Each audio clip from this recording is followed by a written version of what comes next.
and then the pandemic hit, and I was the RCW Women's Champion. Mm. And they were doing a wrestling show at a concert for Fozzy, Chris Jericho. It gets great. Um, and he was like, I can't really pay you a lot because we all know how wrestling goes, but he Sure. goes, I can't really pay you a lot, but it maybe he sees you in the crowd and because they had just opened AEW and stuff, and Sammy Guevara, my friend, was trying to get me there. So I was like, yeah, sure. So I messaged Sammy and I was like, hey Sammy, I'm gonna go wrestle at uh Chris Jericho's um concert, for Fozzy. I don't know if he's there or sees me, like, can you put in a good word for me or whatever? He's like, yeah, sure. So then I went and I wrestled, and I wrestled as as good as I possibly could, right?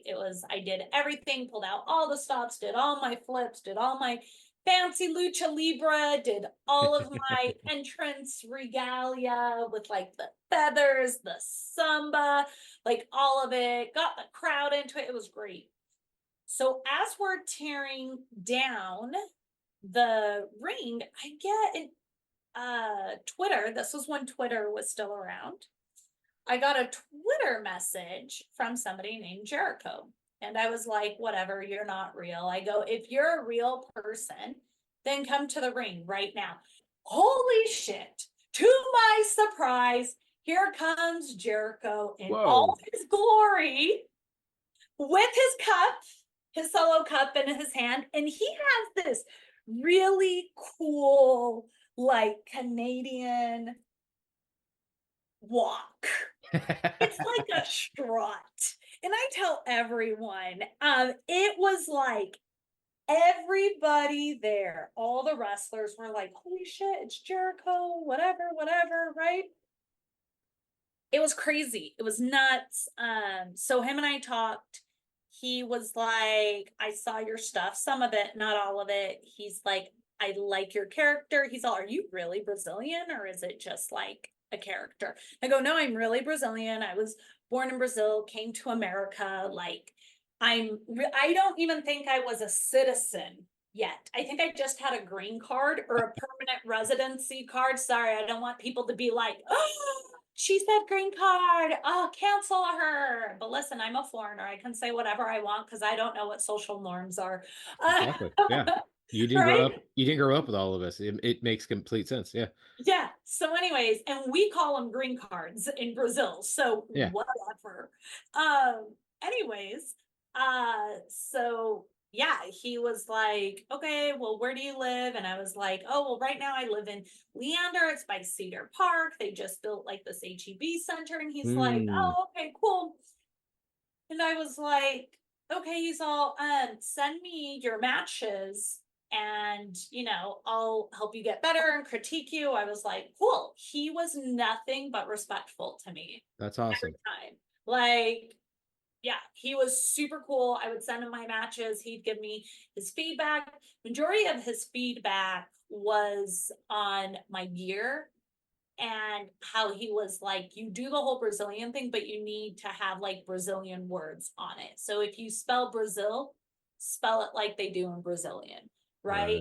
Right. If you write Brazilian, you need to write it in Portuguese. Like that was more of his critique for me.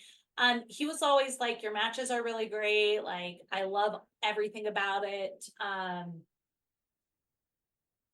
Yeah, he was like, I love it. I'm like, cool. And then I messaged, or Sammy Guevara messaged me and was like, hey, AEW is coming to the HEB arena in Cedar Park.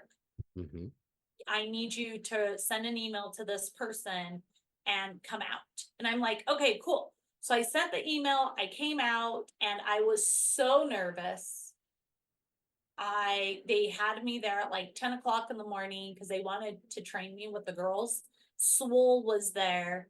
Oh A few wow. other girls were there. And they were like, okay, well, just get in here and do this and this and this. And I was so nervous because it was who was training us? It was oh my gosh, my mind just blinked. He's super famous and he's so cool and so nice. He owns Rhodes Academy.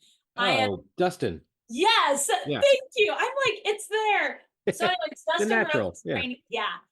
I was starstruck when I saw him, and I'm not very starstruck because when I met Jericho, I was not starstruck at all. There was nothing, right? Right. But like I met Dustin and I was definitely starstruck.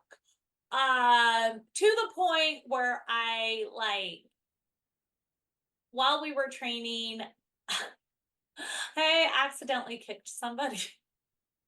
I was so nervous. It was bad. Oh, no. Anyways, I was like, I'm so sorry. He's like, you are really nervous. I'm like, yes, I am. Also, I'm terrible at training, but when the lights are on and the music goes off, I am flawless. He's like, are you sure? I'm like, I'm 1,000% sure. Like, I will not disappoint. When my music hits, I'm a totally different person, right? And he's like, okay, cool. So then they give me this match, which is a pretty long match. And he was like, I want back and forth. I don't just want her squashing you and dominating you. And I was like, okay. And I went into their because they were like, some guy came up to me, their sound guy comes up to me and goes, hey, this is the music we have for you. And my entrance is very specific, right? So I can't come out to just any music. Like I can't come out to like hard rock. It's not Right. gonna match.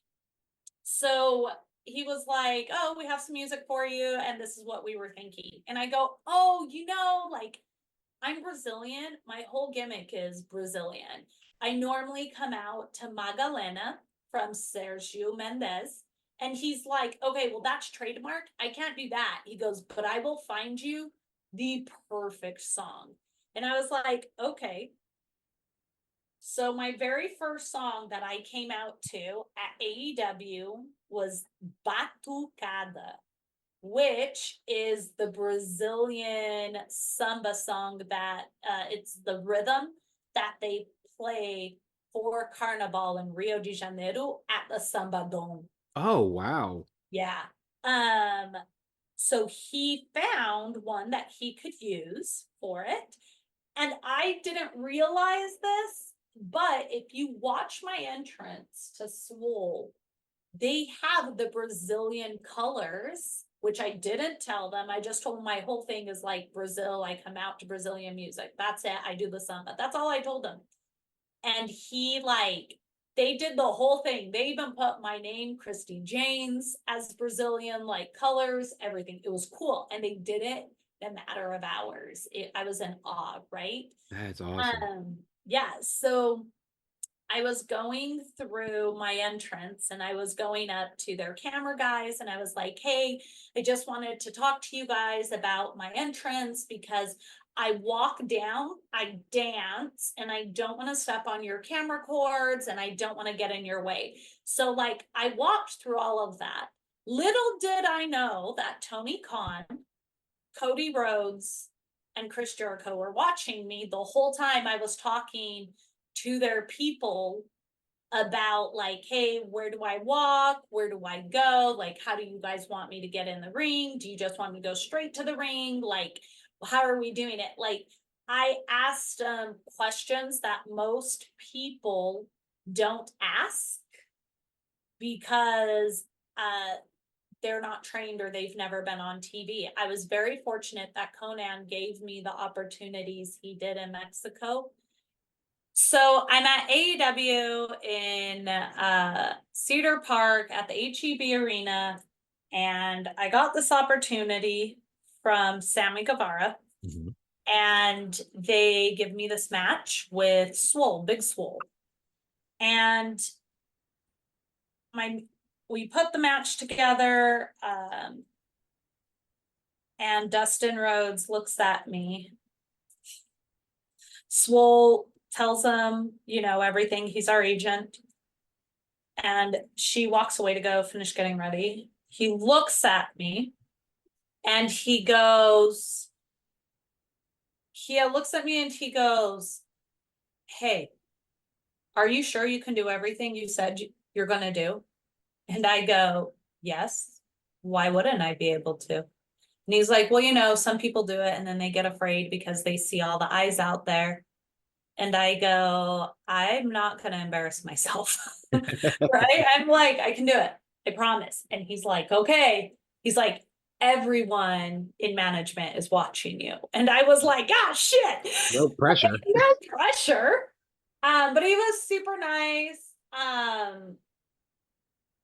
So I was like, "Great." And I started getting really nervous. And I didn't know who Tony Khan was at the time. But Oh, yeah. And I'm at the entrance, right? I had no idea who he was, just so you know. No idea. Never saw him in my life. Had no idea he owned AEW. Didn't know anything. I was just so excited. I was getting an opportunity at a promotion that would potentially sign me. mm-hmm. Yeah. So I'm there, I'm in the tunnel, and I was like, cool. So I'm in the tunnel, and this guy comes up to me and he goes, "Hey,